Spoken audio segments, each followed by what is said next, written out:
Et bonjour à tous, c'est Mustang, bienvenue dans cette deuxième partie d'analyse des cartes du set 4, le retour d'Ursula.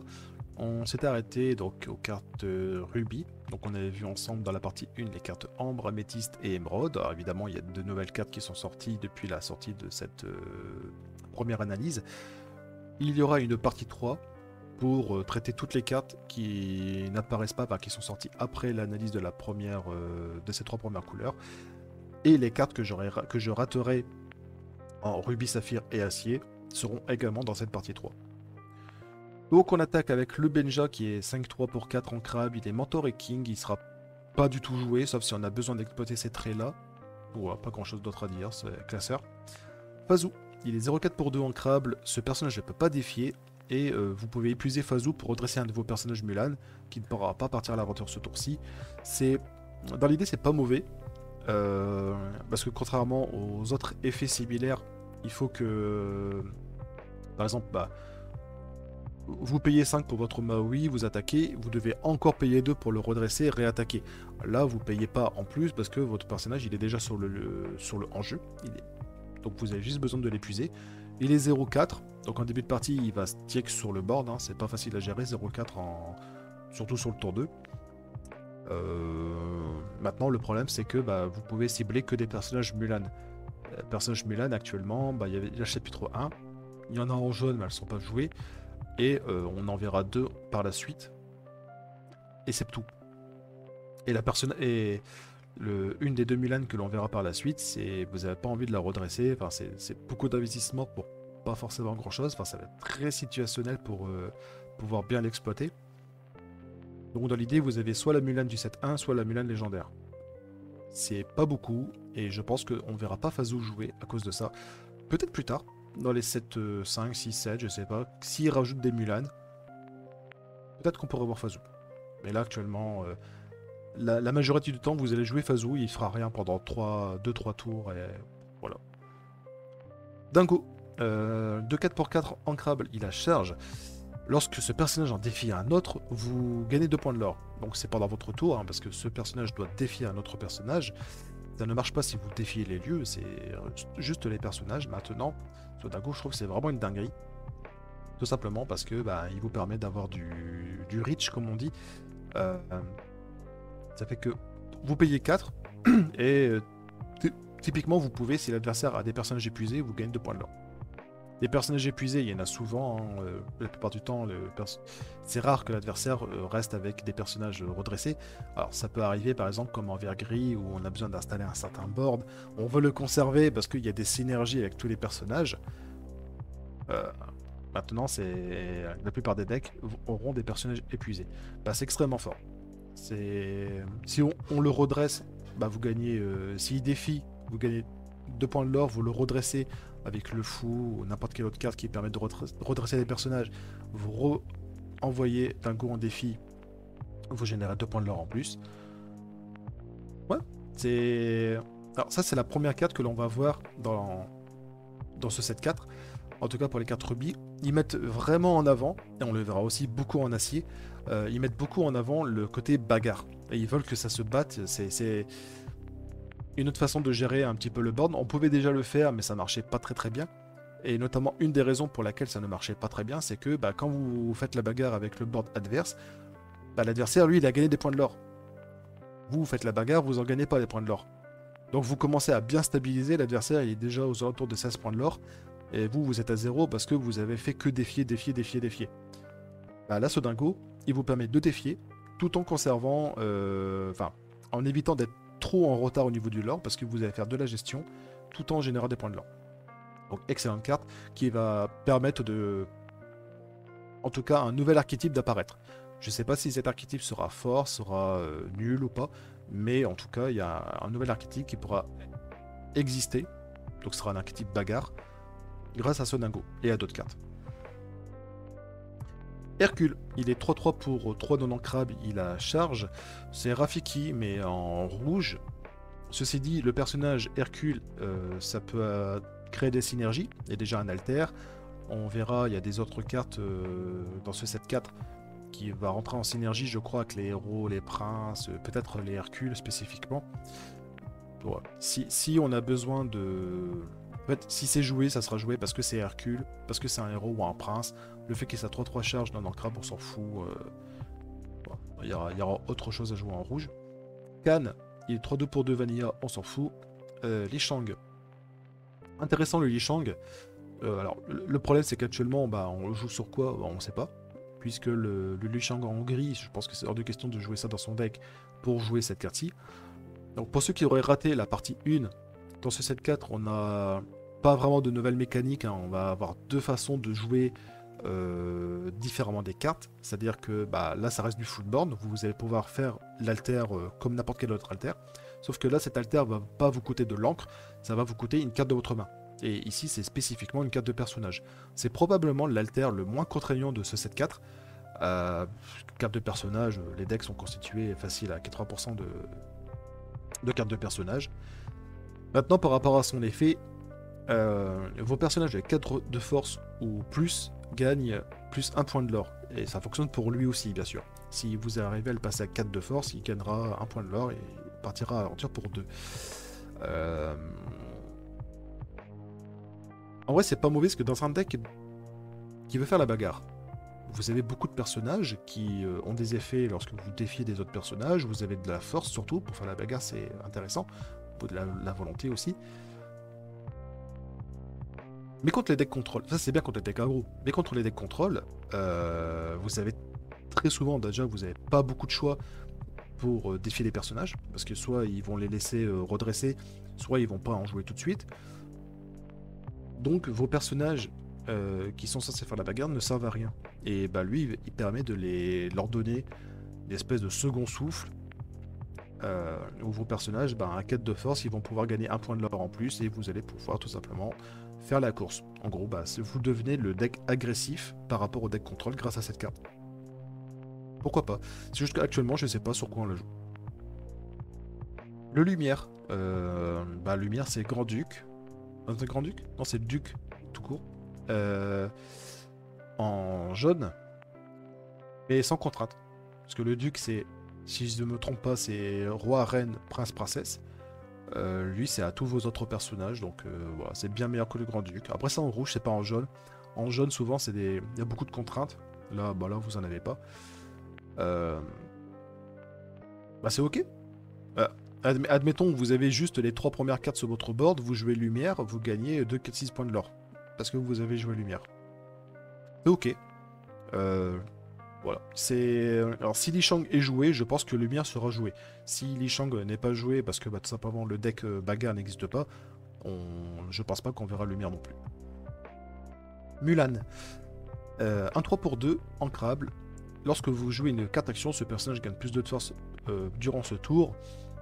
Donc si vous voulez faire la synergie avec Fazou, c'est pour 2 vous jouez Fazou, tour suivant pour 2 vous jouez Mulan. Et le tour encore après, vous jouez une carte action, vous attaquez à 3, vous redressez Mulan, vous rattaquez à 3. C'est beaucoup d'investissement pour finalement peut-être pas grand chose. Donc ça sera principalement un support à alter. On va aller voir directement d'ailleurs la Mulan légendaire. Hop là, qui est ici. Donc elle est 2-6, vous pouvez la shift à 5.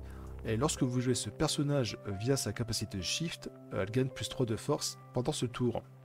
Donc elle passe à 5-6.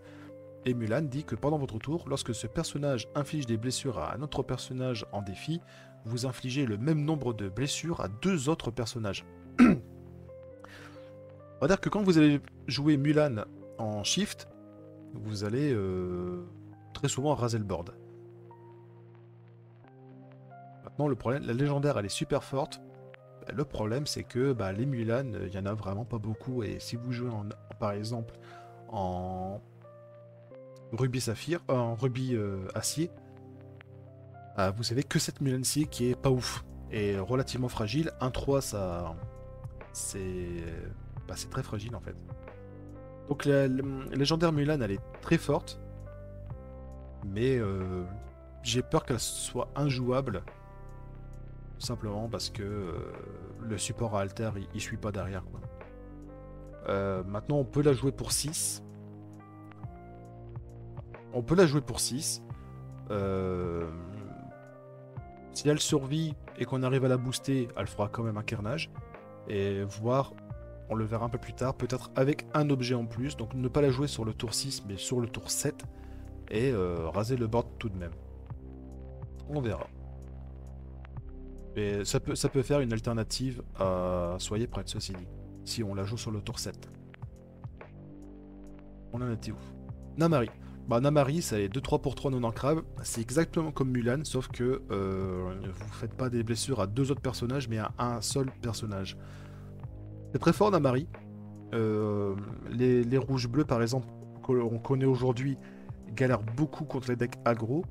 Et bah, cette Namari, c'est une hydre inversée. Hein. C'est comme Mulan aussi, hein, c'est une hydre inversée.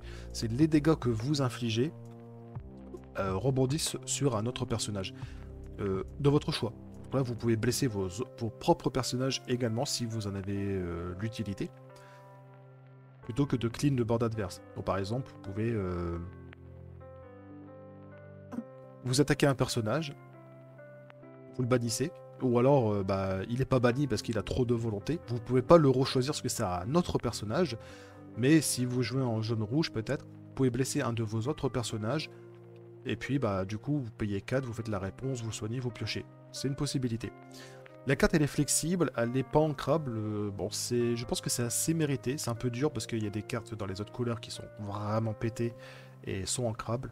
Mais néanmoins, je pense que la carte est relativement bonne.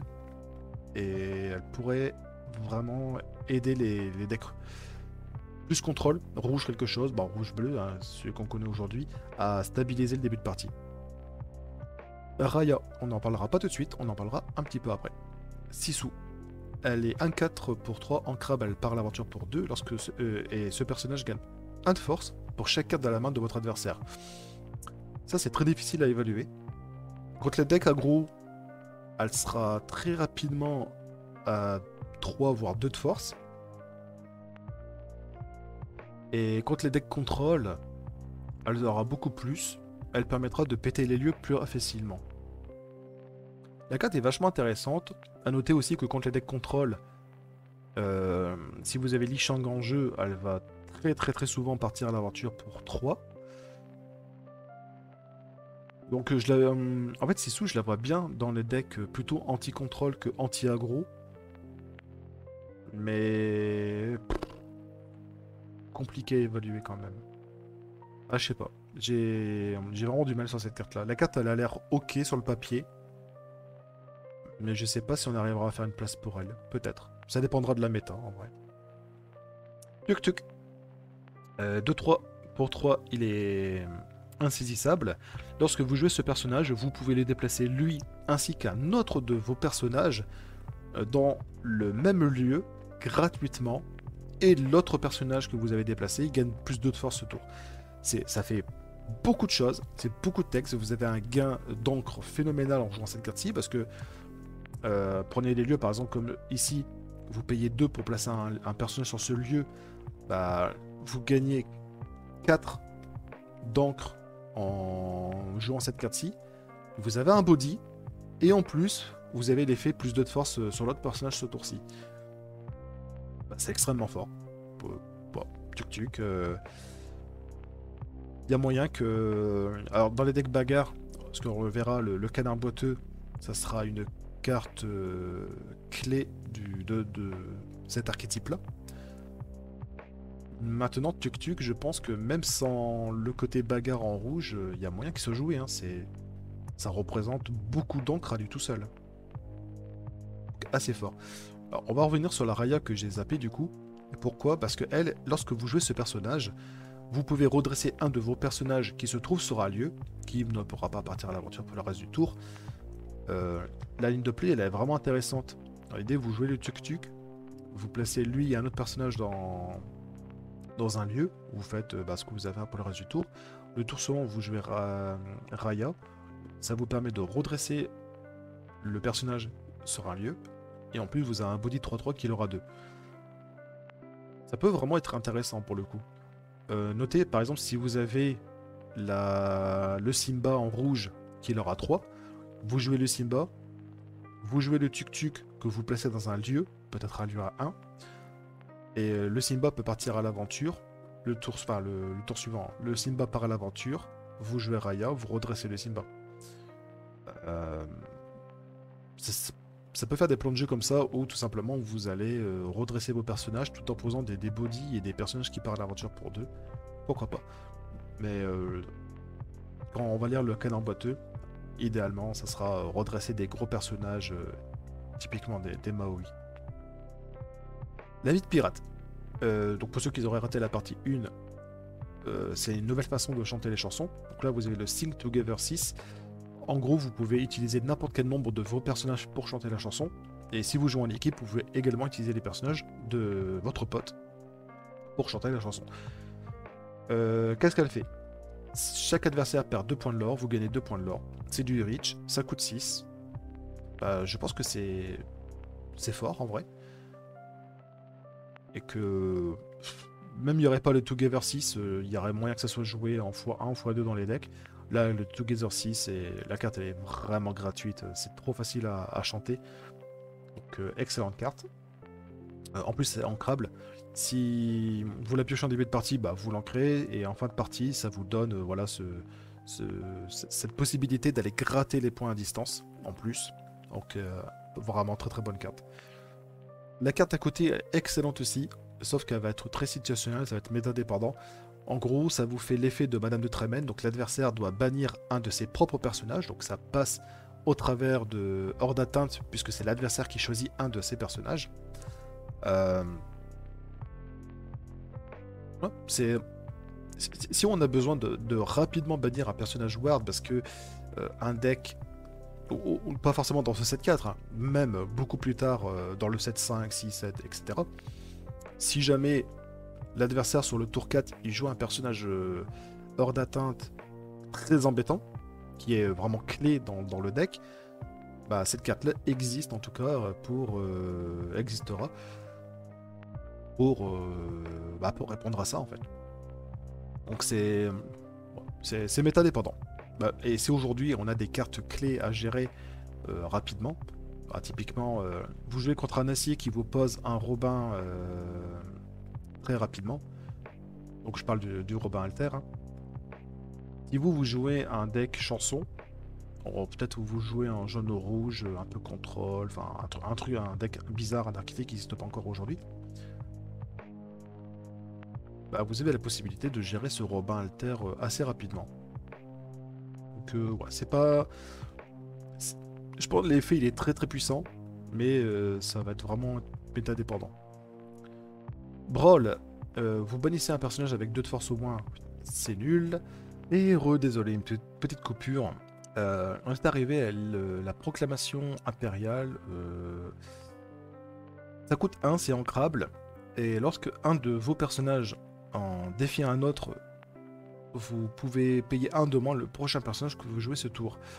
Donc c'est une lanterne, littéralement, ça fait l'effet lanterne. C'est cumulable, hein, si vous avez 3 personnages qui attaquent, le prochain personnage que vous jouez ce tour vous coûte 3 de moins. Et... alors sur le papier ça a l'air broken, mais il vous faut du board. Ça veut dire que si vous n'avez pas de board, vous pouvez pas profiter de cet objet.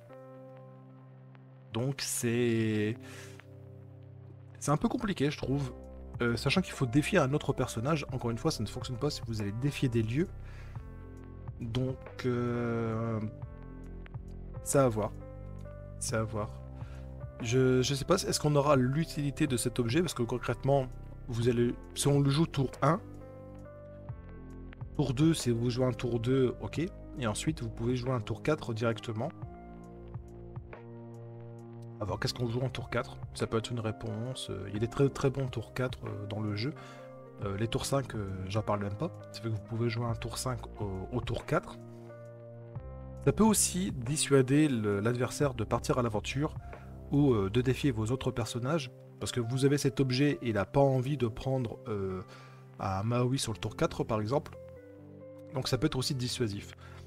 L'objet il a l'air assez broken, je pense que, comme j'ai dit dans toutes les autres couleurs, il y a forcément 1 à 2 cartes qui sera testée, vraiment testée à fond de balle, et cette carte là en fait partie.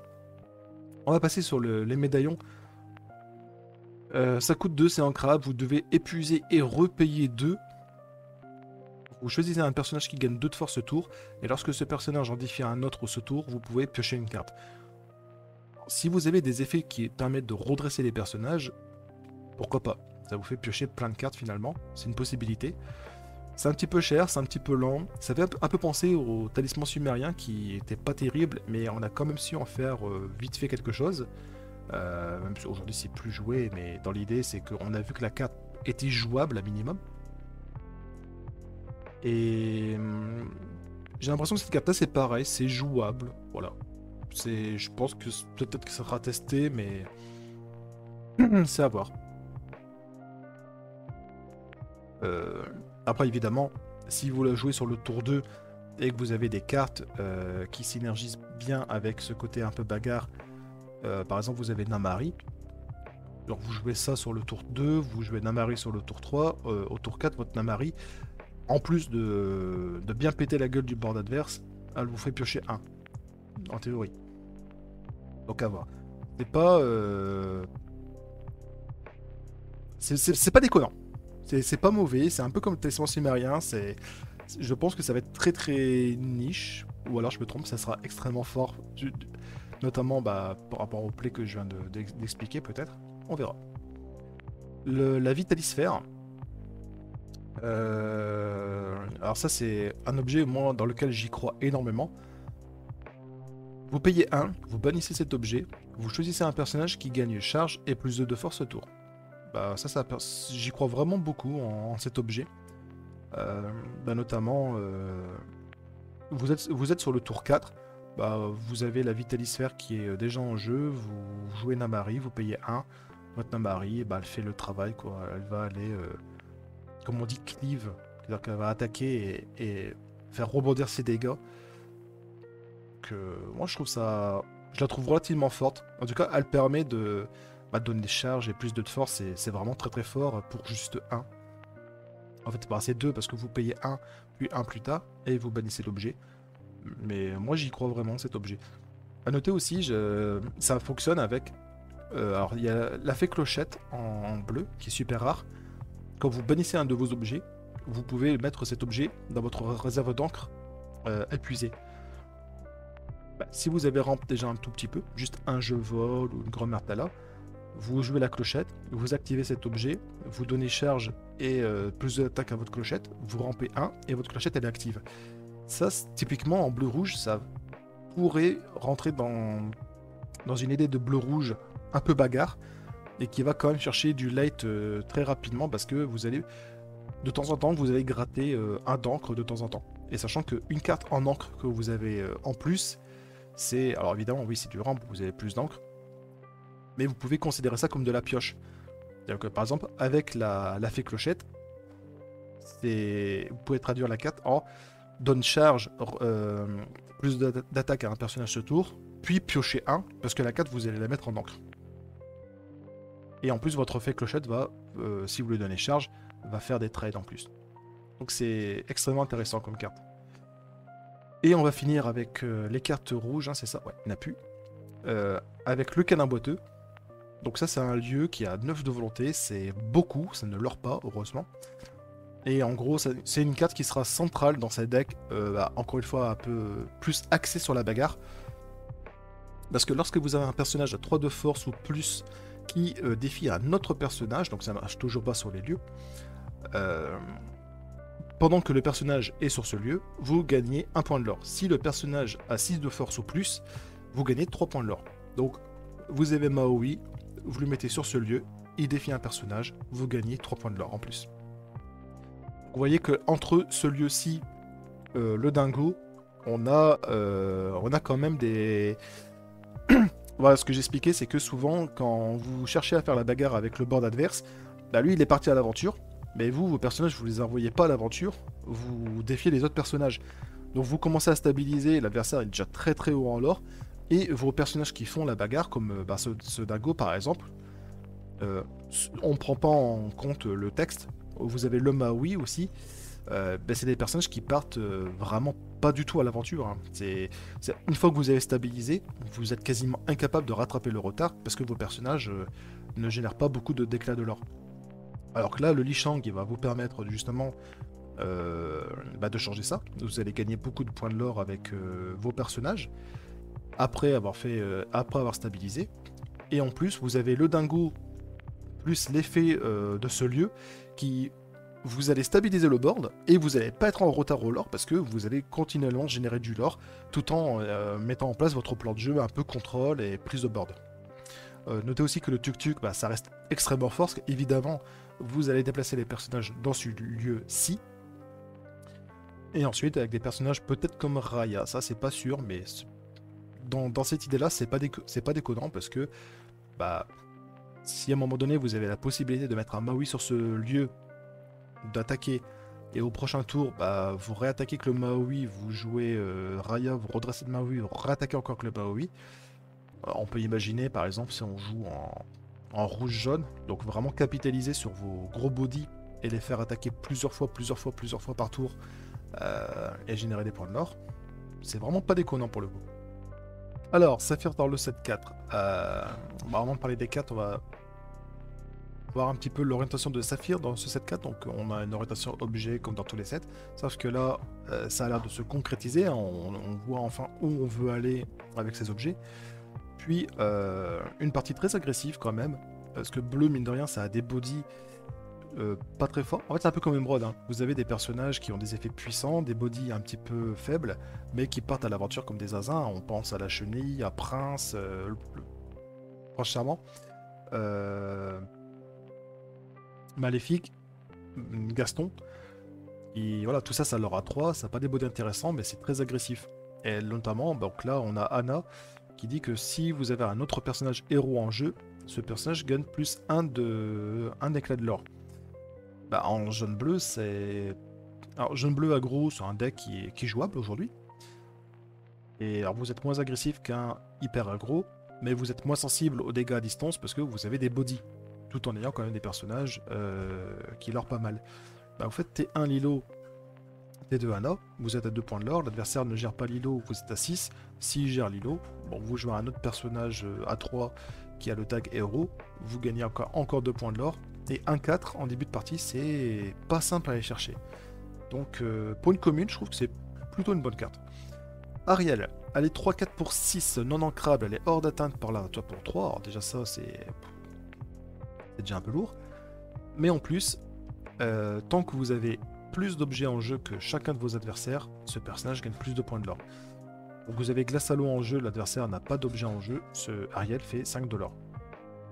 Si vous avez Lucky Dime en jeu, c'est fini, vous avez gagné. Donc, donc concrètement, là, tous vos objets, vous jouez la Ariel, et avec son hors d'atteinte, ça va être très compliqué pour l'adversaire d'aller les chercher, parce qu'en gris, c'est double tuant la bête. Sinon, c'est des cartes en rouge avec Soyez prête, Madame de Trémène. Il y a également cette carte-ci, là, qui permet de faire l'effet de Madame de Trémène. Donc, j'en parlais juste avant, cette méta dépendante, peut-être que ça va suffire pour gérer la Ariel. S'il y a un autre personnage à côté, peut-être que vous avez la possibilité de gérer l'autre personnage, puis de chanter cette chanson.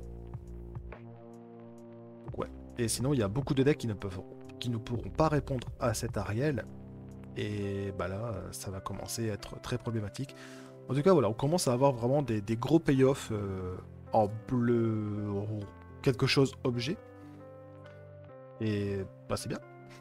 C'est bien, on arrive enfin à concrétiser un petit peu ces decks objets. Alors aujourd'hui, vous allez me dire, oui, il y avait Tamatoa, Lucky Dime, mais c'était pas vraiment des decks objets. Les objets ils étaient juste là pour servir de pioche avec Flowersham, d'avancer dans votre plan de jeu contrôle, et vous gagnez juste votre late game grâce à Lucky Dime. Là, ça serait encore un autre archétype vraiment orienté autour des objets du coup. Après, c'est peut-être même pas dit parce que très souvent, quoique non, c'est même pas dit parce que souvent, juste en jouant bleu-rouge aujourd'hui, vous avez une glace à l'eau, une plume en jeu et votre Lucky Dime, en moyenne, vous avez déjà beaucoup plus d'objets que vos adversaires. Donc en vrai, on pourrait juste l'avoir joué dans un deck bleu-rouge contrôle. C'est pas ancrable ceci dit, donc il va falloir faire de la place. Mais avec son hors d'atteinte, je la vois pas ne pas être joué en fait. On va passer sur Aurore. Donc Aurore, c'est l'alter... Non, c'est pas l'alter gratuit, ça c'est Olaf, on le verra un peu plus tard. Elle est 3-3 pour 4, vous payez 2 pour la jouer pour sa capacité d'alter. Elle donne hors d'atteinte à vos objets. Et ensuite, vous pouvez épuiser vos objets pour regarder la prochaine carte de votre deck et la placer soit sur le dessus, soit sur le dessous. Bah, Aurore, c'est extrêmement fort aussi. Ça permet, bon, ça permet de protéger vos objets, mais bon, voilà, vous pouvez protéger votre plume, tout ça, mais dans l'idée, ça c'est plutôt gadget. C'est plus pour le côté en début de partie, sachant plus qu'elle a Alter 2. Donc actuellement, il y a une Aurore à 2 qui est 2-2 pour 2, je crois. Enfin, 2-2 pour 2 qui leur a 2. Pouvez alter votre Aurore. Et là, si vous avez des glaces à l'eau, ça va vous permettre de d'épurer un petit peu votre deck. C'est-à-dire, si la prochaine carte, c'est une carte que vous voulez pas piocher, vous la mettez en dessous. Et vous faites ça pour chaque objet que vous avez en jeu, puisque vous pouvez juste les incliner, pas les bannir, vous devez juste les incliner pour pouvoir le faire. Donc ça filtre votre pioche, et je trouve ça très très fort. Notamment parce qu'en bleu-rouge, si vous n'avez pas Flavorsham, vous avez vraiment pas beaucoup de pioches, donc vous êtes très souvent en top deck. Et grâce à cette aurore, même si vous n'avez pas beaucoup de pioches, vous allez pouvoir filtrer et essayer d'aller trouver les cartes qui vous intéressent. Je reviens juste sur la Ariel juste avant, parce que j'en ai pas parlé. J'ai parlé des moyens de gestion en gris, des moyens de gestion en rouge, mais il y avait aussi, donc dans la première partie de l'analyse de ces reveals, en jaune-vert, vous réduisez la puissance donc la force d'Ariel grâce à Perdu dans les bois ou à Kida, et puis vous chantez Sous l'océan, et vous renvoyez Ariel chanter avec ses copains les coquillages et les crabes. Ça peut être une réponse. C'est cher, c'est beaucoup d'investissement, mais si ça peut vous faire gagner la partie, pourquoi pas. On va passer sur Dingre, ou donc U. 3-5 pour 5 ancrable. Vos autres personnages méchants gagnent support. Je pense que ce sera probablement pas joué. Parce que les decks méchants, c'est essentiellement jaune et vert. Donc faudrait... Ouais. Ça me semble compliqué, parce que dans un deck jaune-bleu aggro, là on voit la A9 au Daero. Et si on intègre Dung U, faudrait des personnages méchants, parce que évidemment, il y a des personnages méchants qui leur beaucoup aussi en bleu. Pour gagner support, non. Non, je pense que ça... Non. Pas bonne carte. Fali, 1-3 pour 1. La mère de Bulan. Bleu n'avait pas encore de 1-3 pour 1. Bon, on vous l'a une, voilà. C'est comme Ambre, là c'est fait. Il restera plus que Acier. Polochon, il est 2-2 pour 3. Il a support, et si vous avez un personnage nommé Ariel en jeu, vous payez 1 de moins pour jouer ce personnage. Donc vous avez une 2-2 pour 2 qui leur 2 et qui est support. Écoute, on ne verra pas pour le champ. Parce que les Ariel coûtent sacrément cher. Au final, les Ariel en jaune ne sont pas agressives. Et puis là, vous avez des Ariel qui coûtent 6, donc coûte un peu cher ce polochon pour être rentabilisé. Si vous l'avez en main de départ, il va falloir attendre très longtemps avant de le jouer pour 2. Et la plupart du temps, vous allez juste le jouer pour 3 parce qu'il va vous dégoûter d'être en main, ou de rester dans votre main où vous allez l'ancrer. Hades, 3-6 pour 4. Vanilla. Ok, suivant. Hans, 3-2 pour 3 ancrable, par l'aventure pour 2. Il est, lui, il est méchant, prince. Et quand vous jouez ce personnage, si vous avez une princesse ou une reine en jeu, vous gagnez un point de l'or. Voilà, ça rentre bien dans la ligne de play. Vous faites T1 Lilo, T2 Anna, T3 Hans. C'est agressif. Et en plus, vous gagnez un point de l'or et il part à l'aventure pour 2. C'est agressif. Alors, notez, non, vous faites pas T3 Hans. Si vous pouvez quand même le faire. Idéalement, vous avez envie de jouer un héros pour pouvoir profiter du point de l'or supplémentaire sur Anna. Mais ouais. Et c'est une commune. Donc voilà. Là, vous avez 2 communes pour un jeu jaune-bleu aggro. On aurait préféré qu'il soit 2-3 plutôt que 3-2 malheureusement. Mais bon, ça, pour une commune, encore une fois, c'est comme pour Anna, c'est vraiment plus que honnête pour une commune. John Silver, il est 8-8, il a 10 millions de tags, il coûte 8, il parle à hauteur pour 3. Bah, vous voyez, ça c'est une rare, mais qu'on verra pas jouer. Olaf, il est 1-4 pour 3, il a le footborn, donc lui c'est le footborn gratuit de bleu. Il faut vous défausser d'une carte objet, et lorsque ce personnage part à l'aventure, vos autres personnages gagnent de la force équivalent à la force d'Olaf pour ce tour. Donc en fait, il a support, mais il fait support pour tout votre board. Alors, je pense que c'est naze. C'est naze, surtout que le seul Olaf sur lequel vous pouvez le shift, il est en violet. Donc il faut jouer violet-bleu. Alors, c'est naze, mais ceci dit, c'est que violet-bleu, ça... Si ça perd le board, c'est très très très très dur de comeback. Donc ce Olaf possiblement peut vous aider à maintenir le board, parce que vous donnez juste des bonus de puissance à votre board, vous faites des trades, et vous essayez de stabiliser rapidement pour rentrer dans vos late game. Et quand vous êtes dans votre late game en bleu-violet, par contre, vous êtes vraiment très très fort. Donc, pourquoi pas? Ça peut être... Ah, il faut jouer des objets en plus. Non. Je pense que dans le futur, on aura forcément un Olaf dans le futur qui servira de base alter. Souvent, quand ils sortent des personnages football, il y a forcément un personnage du même nom dans le set. Donc, je crois pas qu'il y a encore de Olaf qui a été révélé, donc je pense qu'on aura un Olaf drop 1 ou drop 2 qui apparaîtra dans le set. Tout comme pour le Lee Shang en rouge d'ailleurs. Même réflexion. Parce qu'actuellement il n'y a que le Lee Shang en gris, et je pense qu'on aura un Lee Shang en rouge qui coûtera 1 ou 2. Prince Philippe, il est 1-3 pour 3, il a support, il part l'aventure pour 2, il a le tag héros. Et lorsque un de vos personnages est choisi pour support, il gagne résiste plus 1. Donc ça veut dire que si vous avez un personnage support, que vous donnez de la puissance à un personnage, en plus de la force, il va gagner résiste 1. Ouais. Donc en gros, il a lui-même support, donc lui-même donne 1 de force et résiste 1 à un de vos personnages. En vrai, je pense que si jamais vous vous faites en mirror d'aggro, ça peut être très intéressant ce Prince Philippe. Parce que vous faites des value trade et souvent c'est des personnages avec pas beaucoup de force, pas beaucoup de volonté, donc résistance 1, ça peut quand même faire la différence. Dans un deck aggro, encore une fois, je le vois très très bien rentrer. Et là par contre on est sur une rare. Réponse est 3-5 pour 5 ancrable, et elle aura 3. Donc ça fait penser à la Maléfique, si je dis pas de bêtises, du set 1. Elle est héros, princesse, et lorsque un personnage nommé Pascal est en jeu, ce personnage gagne hors d'atteinte. Donc on pense à bleu-violet. Maintenant je pense pas qu'on a envie de jouer ça en bleu-violet, quoique c'est quand même 3 points de l'or pour 5. À voir. Et s'ils sortent un Pascal en jaune, ce qui est possible parce qu'il y a des réponses qui existent en jaune aussi, bah après ça existe aussi en rouge. Et s'ils sortent des Pascal en jaune ou en bleu, encore une fois, dans un deck aggro jaune-bleu, ça rentre très très bien.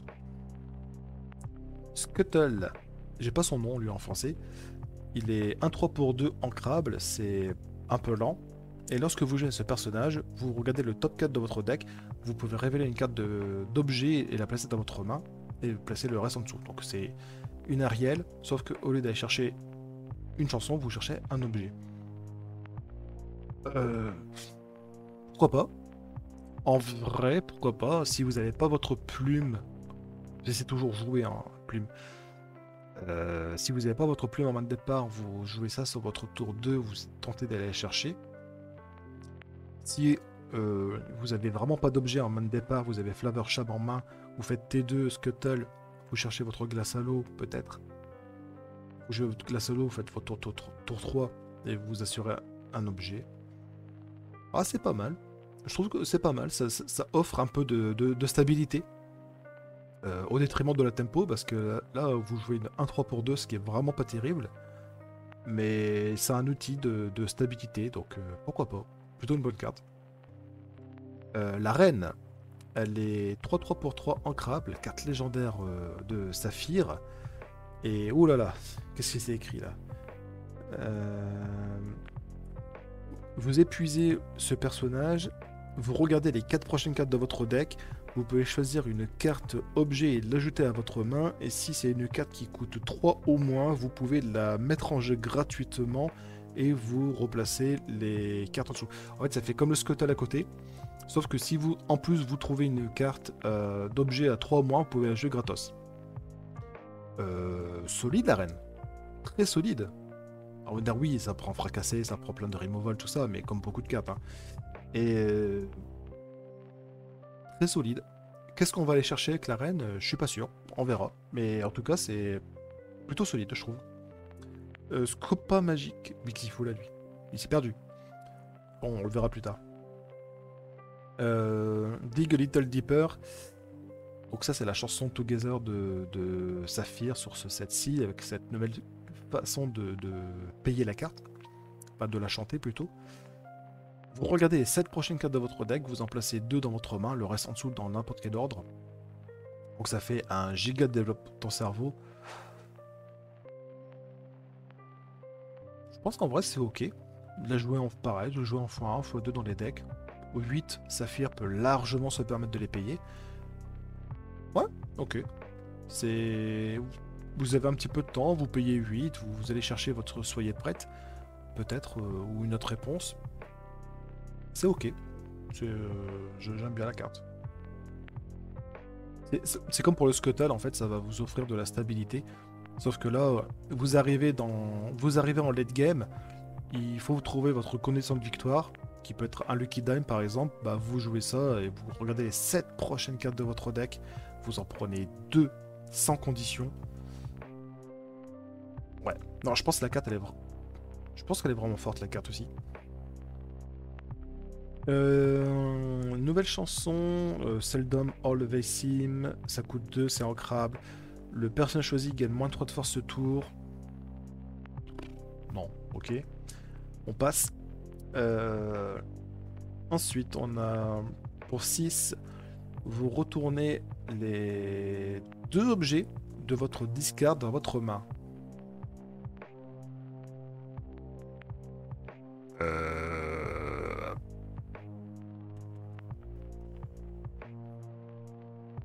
C'est fort, je trouve. Mais qu'est-ce qu'on joue, qu'est-ce qu'on remonte pour profiter de cette carte? Parce que des objets, c'est bien d'en remonter. Mais encore une fois, est-ce que je vais dire, comme pour le chapitre 1, le chapitre 2, le chapitre 3, c'est que les decks objets, vous pouvez jouer plein d'objets, c'est super cool, c'est super fun, mais votre adversaire, il va pas vous attendre, il va partir très très vite à l'aventure. Et le temps que vous arrivez à rassembler un semblant de plan de jeu, l'adversaire, il a déjà gagné. Donc c'est pareil, c'est une carte qui est plutôt bonne, mais il faut des objets qui capables de faire de la gestion, tels que des pommes, des épées de vérité. Non, c'est l'épée de vérité? Moi je sais plus, mais vous voyez la carte du set 1. Il faut des objets comme ça, capables de faire de la gestion quand même. Et là on pourra utiliser cette carte-ci. Là actuellement, je vois pas trop pourquoi on la jouerait. La carte n'est pas mauvaise, mais encore une fois, il manque ces objets de gestion efficaces. Le champ de glace. Lorsque vous jouez un personnage, il gagne résistance plus 1 jusqu'au début de votre prochain tour. Ça c'est plutôt pas mal. C'est plutôt pas mal quand vous devez capitaliser sur des cartes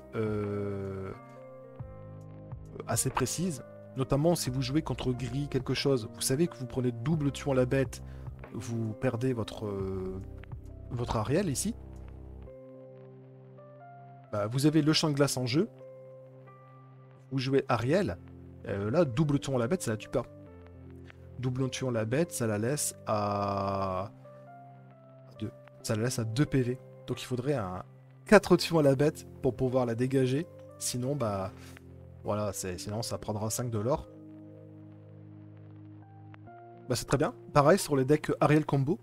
Ariel Combo, votre Ariel, elle est 3-3 de base. Elle passe 3-3 résistance plus 1. C'est déjà pas la même chose. C'est déjà plus galère à gérer. Donc, pourquoi pas. Après, Ariel, le problème, c'est qu'elle a pas Ward. Si elle avait hors d'atteinte, ça, ça se discuterait. Mais là, mais excellente carte.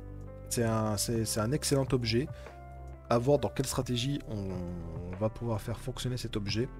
Mais pour moi, ça serait plus dans l'idée de vous jouer le champ de glace et derrière vous avez des cartes clés que vous protégez avec un dégât supplémentaire et notamment s'ils ont hors d'atteinte, la carte elle est limite ingérable. C'est un peu comme Big Ben en fait. Hein. Il y a des Big Ben qui n'ont pas hors d'atteinte, qui n'ont pas résiste. C'est très dur mais ça peut se gérer notamment avec Cendrillon. Un Big Ben qui a hors d'atteinte et résiste, c'est terminé. La grande pierre dragon, c'est ça? Cet objet rentre en jeu épuisé. Et vous épuisez cet objet.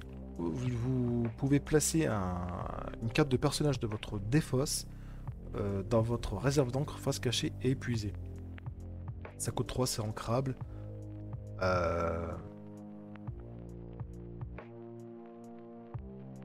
C'est... Je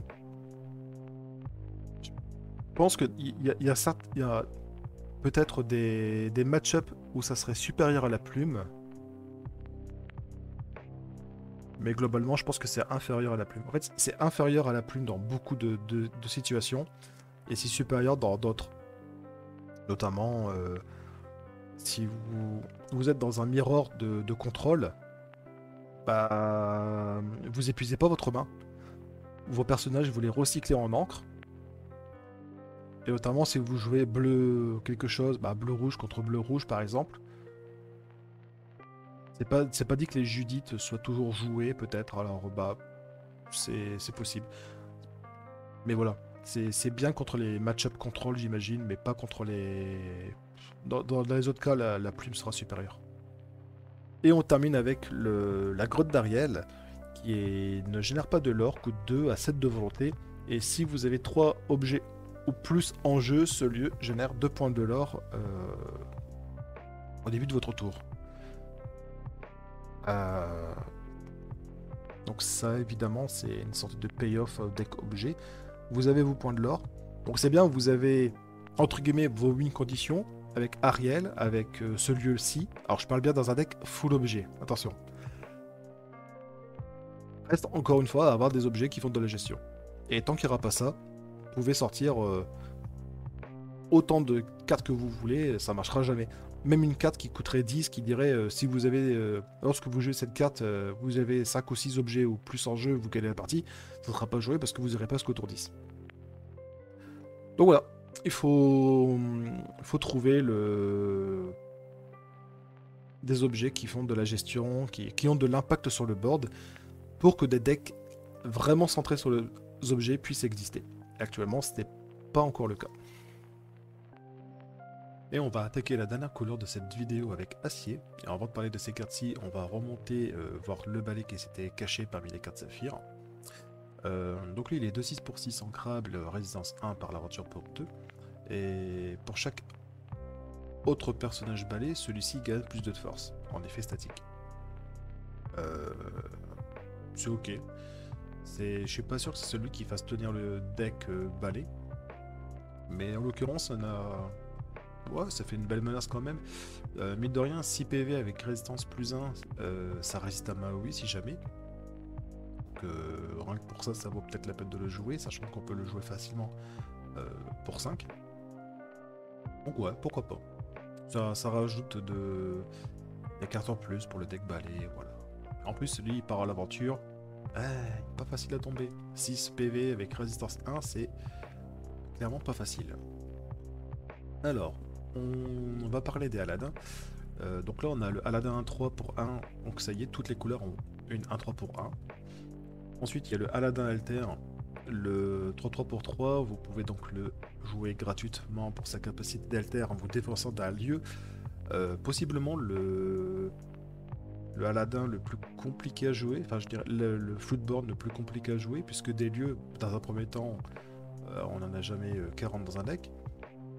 Et actuellement, quand on met des lieux, on veut vraiment les jouer ces lieux. Donc les défausser, c'est pas ouf. Et en plus de ça, pour tout simplement, quand ce Aladdin part à l'aventure, bannir un objet. Part à l'aventure que pour un.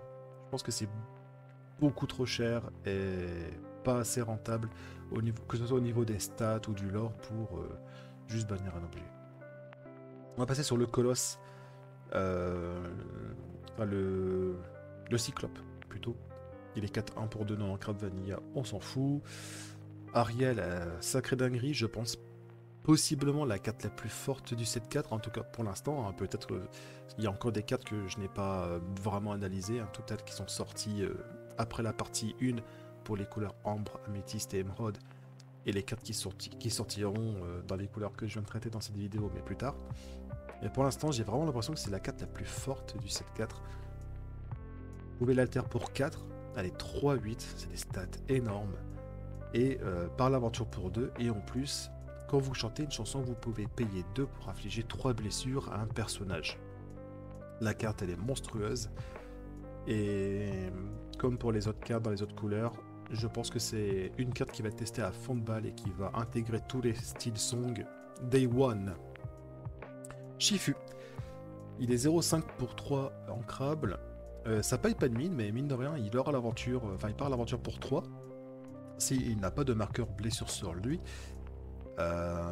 Néanmoins, il est 0,5, c'est un sacré réservoir à blessure. Donc, potentiellement, dans un deck soin, il peut y trouver sa place. Alors on pense évidemment en jaune gris, mais en violet gris, c'est peut-être pas si dégueulasse, puisqu'on a vu la rose en violet qui permet de déplacer des blessures. Il y a une belle qui avait été révélée après ma première vidéo qui permet également de déplacer des blessures. Donc peut-être que ce Shifu pourrait s'intégrer, il sera pas essentiel au deck, mais bon voilà, vous avez un personnage qui va probablement l'aura 3 de manière assez régulière, donc mettre de la pression là-dessus. Voilà, donc bien meilleur que comme ça au premier abord. Il a l'air nul ce personnage, mais je pense qu'il est bien meilleur que ça. Chienpo, il est 4-7 pour 5 bodyguard, c'est un très gros steak. Là souvent les cartes vanilla on se dit ouais bon c'est pas ouf, hormis par exemple le Robin des Bois en vert qui l'aura 4. Lui mine de rien c'est quand même un sacré body à passer, donc à voir. Lui il y a peut-être moyen qu'il, là comme ça c'est une commune qui paye pas de mine, mais votre adversaire il vous pose ça sur le tour 5, ça résiste à Maui. Faut le gérer le gros bonhomme. Donald Duck, 3-4 pour 4 en crabe, il a plein de bons tags et c'est essentiellement pour ces tags qu'on va le jouer, puisque pendant votre tour, lorsque ce personnage bannit un autre personnage en défi, vos autres personnages gagnent plus 1 point de lore ce tour. Il est pirate, capitaine et héros, donc il va bénéficier de tous les bonus aux héros, aux pirates, notamment avec le Jolly Roger par exemple. Voilà. Donc Donald il est pas ouf, mais d'un point de vue général. Mais si on se base vraiment sur une thématique deck pirate, il est plus que ok. On le jouera x3, x4 probablement. Mais voilà, il faut. C'est une bonne. Voilà, c'est même une bonne carte dans un deck thématique pirate. En dehors de ça, on le verra pas. Le fou. Le fou, il est assez intéressant. Alors, il est 2-3 pour 3, il aura 1. Donc là, on pourrait se dire, bah c'est de la merde, sachant en plus qu'il est rare. Pendant votre tour, lorsque vous pouvez jouer ce personnage gratuitement, si un personnage adverse a été banni en défi pendant ce tour. Alors, dans quoi on va jouer le fou? Moi, je le verrais bien jouer. Donc justement, bah, je parlais du deck, enfin, de ce côté qu'ils essaient de pousser un petit peu la bagarre dans ce 7-4. Le fou, il remplit bien cette condition-là, puisqu'au final, soit vous avez, par exemple, en rouge, les dingos, on a vu le canard boiteux, ça vous permet, voilà, vous faites la bagarre, et vous n'êtes pas trop en retard au lore. Et en plus de ça, bah, des fois, vous avez des cartes comme le décret impérial, qui vous permet de vous accélérer un petit peu, de tricher comme une lanterne. Mais mine de rien, le problème c'est qu'une fois que vous avez fait ces effets-là, vous avez plus de board. Alors certes, vous n'êtes pas trop derrière au niveau du lore, etc. Mais vous n'avez des fois plus de board. Et ça tombe bien parce que le fouille va vous permettre donc d'être joué gratuitement. Et il est déjà en place et au prochain tour, il va permettre de refaire proc vos effets lorsque vous bannissez un personnage, lorsque vous attaquez, vous le déplacez dans un lieu, vous attaquez, ce genre de choses. C'est possible. Donc il vous fait gagner un petit peu de temps. En fait, il vous permet de vous avez votre setup, vous avez votre board, vous allez faire vos défis, ce genre de choses. Si vous perdez du board, bah c'est pas grave, le fou il permet vraiment de vous resetup gratuitement pendant le tour où vous avez fait tous vos défis. J'aime beaucoup la carte dans cette optique-là. Maintenant, en dehors de ça, je pense pas qu'on le verra. Donc si ce deck-là, un deck bagarre existe, il sera joué. Si ça n'existe pas, on ne verra pas la carte. Ling, 3-3 pour 3, ancrable, vos héros ont plus 1 de force. Donc là, on renforce encore une fois l'archétype héros. On verra un peu plus tard, donc il y a encore d'autres boosts. Là, ils mettent vraiment ça en avant aussi pour... pas forcément acier, mais ce sera principalement acier quelque chose. Ils mettent vraiment en avant ces héros et on va voir, ça va être très intéressant. Il y a des cartes très très fortes qui vont arriver. Luisin Madrigal, 2-4 pour 3. Si vous avez un autre personnage en jeu, ce personnage gagne plus de force, donc elle sera très souvent 4-4.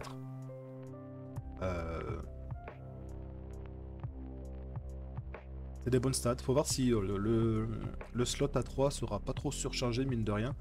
Mais je pense que si, malheureusement on la verra pas. Alors, on peut accepter de jouer des 3-3 pour 2, ce qui est très très fort, parce que ça va quand même nettoyer beaucoup de cartes sur le tour 1, tour 2, voire tour 3. 4-4, vous allez me dire que c'est pareil, mais ça arrive encore un tour plus tard. Et à partir du tour 3, on a quand même bien envie de commencer à mettre notre stratégie en place, pas juste jouer un body. Donc je pense que la carte aussi, on ne la verra pas. Les balais magiques de 3 pour 2, pendant votre tour, ce personnage gagne insaisissable, bah c'est parfait. J'aime bien les stats 2-3 plutôt que 3-2 pour gérer les insaisissables, même si aujourd'hui, bien sûr, il y a la mini surface qui est 1-3, on aime bien avoir 3 de force. Très souvent, les persos insaisissables, ils n'ont pas beaucoup de stats, donc on préfère avoir plus de volonté. Notamment, du coup, vos balais magiques qui ne prennent pas un tis ou ce genre de choses, hein, parce que les joueurs rouges qui jouent les mini aiment bien les protéger avec un coup de tis sur votre anti-insaisissable. Là, pour le coup, ça ne le prend pas. Alors vous allez dire, oui, mais ça ne traite pas mini, mais c'est pas grave parce que vous jouez en gris et qu'en gris, vous avez plein de façons différentes de faire gagner de la force. Et en plus, vous avez des dégâts à distance. Et en parlant de dégâts à distance, on va parler de Mickey Mouse, qui est 3-4 pour 5, ancrable, shift 3, résistance 1 et l'aura 2, c'est déjà très bien sur le papier. Et en plus de ça, quand vous jouez Mickey, vous infligez des blessures sur un personnage équivalent au nombre de balais que vous avez en jeu. Voilà, bon, typiquement, vous avez des dégâts à distance en plus en jouant juste naturellement votre deck. Donc ce balai 2-3 plutôt que 3-2, c'est une excellente chose. Philoctète. Donc là, on va passer un petit cran dans les decks héros. Ça va être tout simplement central dans les decks héros, si jamais ça existe. Un petit peu comme le lieu, là, le canard boiteux, qui sera central dans les decks un peu bagarre. Ce Philoctète, ok, 2-3 pour 4, et il aura 2. Vos personnages héros ont Challenger plus 1, c'est déjà assez fort, hein, c'est une aura. Alors ça donne pas statique, ça donne pas plus 1 de force en statique comme Ling au-dessus, ce qui fait que quand vos personnages se font défier, ils n'ont pas plus 1 de force, ce qui est le cas avec Ling. Par contre, lorsque vous jouez un personnage héros, vous gagnez 1 point de lore. Donc en gros, ça veut dire que vous jouez vraiment un deck thématique héros et vous gagnez du lore juste en jouant naturellement le deck tant que Philoctète est sur votre terrain de jeu. C'est super fort. Alors c'est assez fragile Philoctète, mais bon, tant qu'il restera sur le board, ça sera une sacrée menace pour votre adversaire, je pense. Après, à voir si le deck héros est suffisamment fort pour que Philoctète soit vraiment menaçant.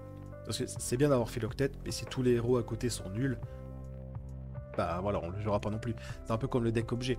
C'est bien les decks objets, c'est bien d'avoir des gros payoffs, ce genre de choses, mais pour faire un deck vraiment thématique objet, ils font des beaux objets qui vous permettent de faire de la gestion en début de partie. Sinon, l'adversaire il est complètement free et il vous plie la partie en 4 tours.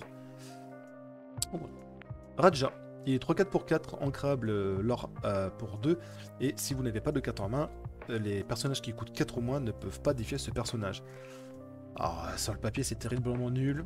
Et dans l'idée, je dirais que pourquoi pas, ça peut peut-être rentrer dans un deck violet-gris très aggro, orienté Tiana, avec le Flotsam et Jetsam pour vider votre main rapidement.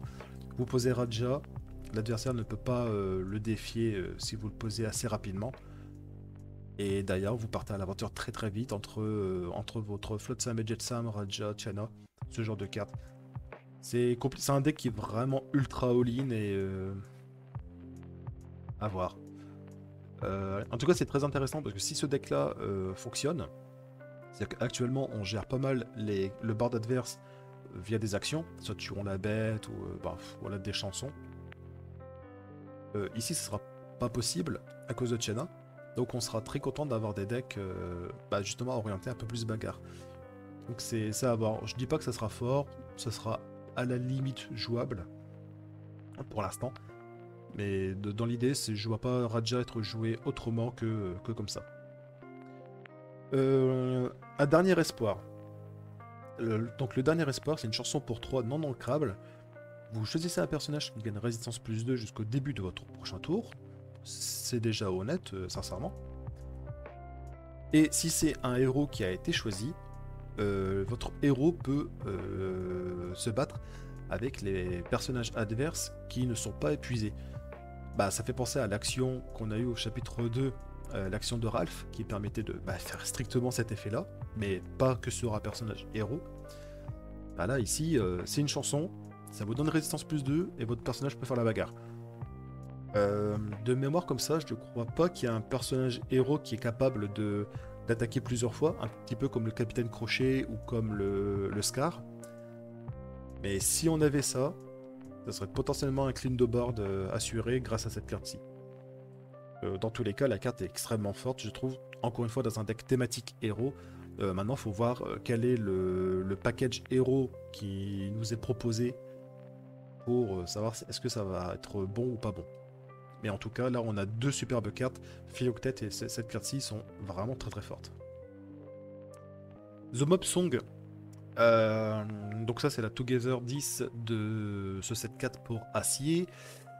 Lorsque vous jouez cette carte, vous infligez 3 blessures réparties sur 3 personnages et ou lieux. A noter aussi, vous ne pouvez pas choisir plusieurs fois la même carte. Vous ne pouvez pas mettre 9 à un lieu, 9 à un personnage, ou si c'est 3, c'est pas possible. Ça sera forcément 3 cibles différentes.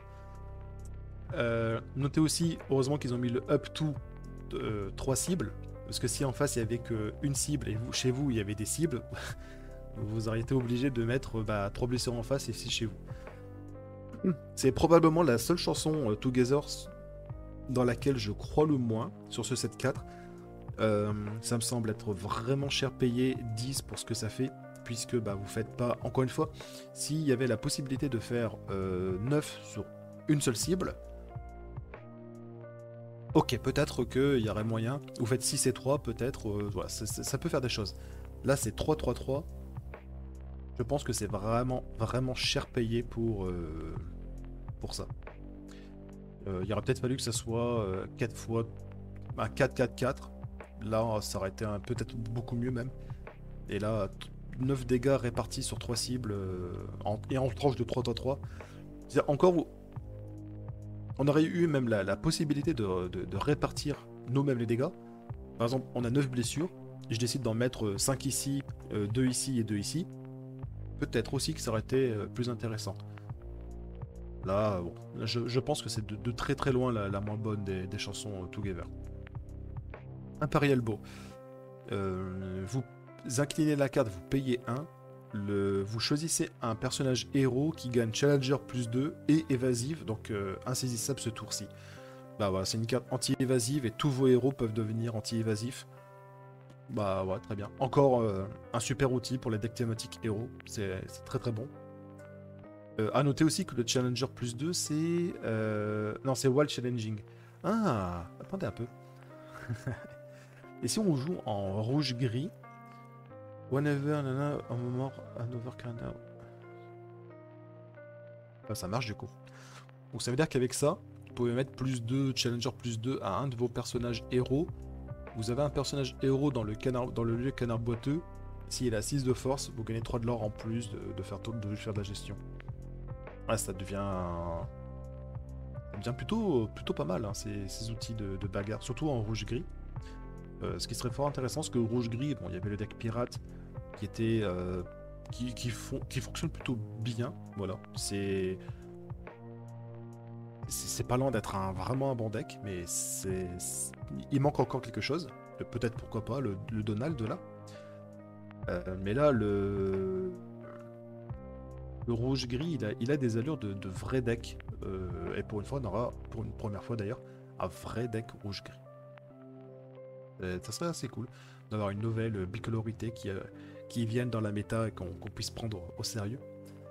Ensuite, le RLS Legacy Canon. Alors lui, autant... ça c'est assez marrant parce que autant la Ariel, elle est bien partie pour être la meilleure carte du set 4, qui est en acier. Ah bah, en acier, il y a aussi cette carte-ci qui est bien partie pour être la pire carte de acier. Enfin, la pire carte du set même. Puisque c'est non ancrable. Vous payez 3, ensuite vous devez incliner cet objet, payer 2, défausser une carte, pour infliger 2 blessures à un personnage ou à un lieu de votre choix. Voilà, j'ai pas besoin d'en dire plus. On va passer au wall. Alors The Wall, c'est un peu intéressant, surtout si on envisage un deck bagarre, on a vraiment envie de protéger notre canard boiteux ici. Et alors du coup le wall, qu'est-ce qu'il dit? Il dit que tant que vous avez un personnage épuisé à l'intérieur, vos autres lieux ne peuvent pas être challengés. Ça a 8 de volonté, donc ça aura le mérite vraiment de pas mal tanker. Maintenant il faut avoir un personnage épuisé à l'intérieur. À 8 de volonté, c'est quand même un petit peu léger. Je pense que ça aurait vraiment mérité d'avoir beaucoup plus. Et le personnage que vous avez à l'intérieur, lui, n'a pas d'effet. Il ne gagne pas hors d'atteinte, il n'est pas évasif, il n'est pas résistance, je sais pas combien. Ça aurait peut-être mérité aussi que le personnage épuisé à l'intérieur gagne par exemple résistance 1 ou résistance 2. Si on mettait pas par exemple, je sais pas, 10 ou 12 de volonté au lieu, que le personnage à l'intérieur gagne peut-être résistance 1 ou 2, ça aurait pas été de trop en vrai. Ceci dit, si on joue The Wall et qu'on met Chiempo dans le lieu, c'est beaucoup. Sachant qu'en plus, il a Bodyguard, donc vous pouvez le jouer pour 5, qui sera déjà incliné. Après, vous devez encore payer 2 pour le mettre dans le lieu, donc bon. Il y a de l'idée, mais je pense que c'est beaucoup d'investissement en encre pour pas grand-chose. Mais bon, c'est dommage. Ça aurait pu être une bonne carte, je pense. Et après, peut-être que je me trompe, peut-être que ça sera joué, que ça sera suffisamment fort, mais j'ai un petit peu du mal à y croire. Pareil pour le coup en location, à ce moment-là, le coût pour déplacer un personnage dans ce lieu, il aurait pu être de 1 voire de 0 en vrai. Ou alors, dire si les personnages avec bodyguard peuvent aller dedans gratos, quelque chose comme ça peut-être. Mais c'est dommage, il manque un petit truc. Et on va terminer cette vidéo avec Theb, la grosse olive. Donc 7 de volonté, ça coûte 1 pour déplacer un personnage à l'intérieur, ça coûte 2 à jouer. Pendant votre tour, lorsqu'un personnage bannit un autre personnage en défi, en étant dans ce lieu, vous gagnez 2 points de l'or. Donc deck bagarre, voilà. Ceci dit, alors c'est très intéressant parce que vous avez une possibilité de jouer donc vraiment la bagarre en acier. Donc vous faites un deck thématique héros, vous jouez Theb, ça marche. Et ensuite, si jamais vous jouez en rouge-gris, soit vous jouez des Theb dans votre deck un petit peu en backup, en plus du canard boiteux. Ou alors vous centrez tout sur le canard boiteux, vous jouez pas Theb, et voilà. Donc c'est fort intéressant.